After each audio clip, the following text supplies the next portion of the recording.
Anggota militer Angkatan Bersenjata Rusia secara intens terus melancarkan serangan brutalnya ke posisi pasukan lawan. Terbaru di wilayah Chasiv, pasukan Severvi menghancurkan infanteri dan ruang galian militer Angkatan Bersenjata Ukraina.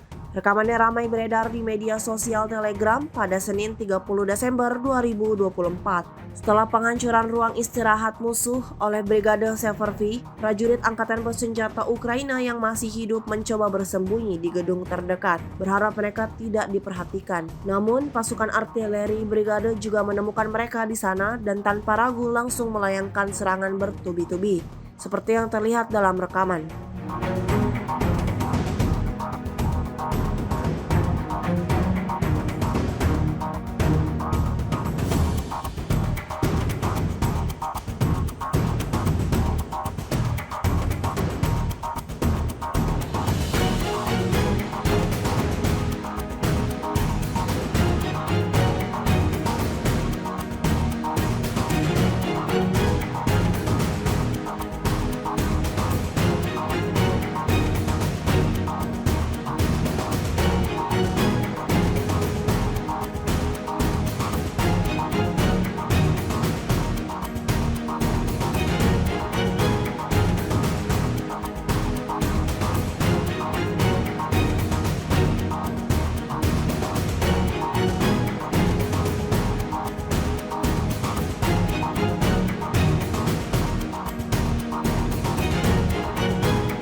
Download Tribun X sekarang, menghadirkan lokal menjadi Indonesia.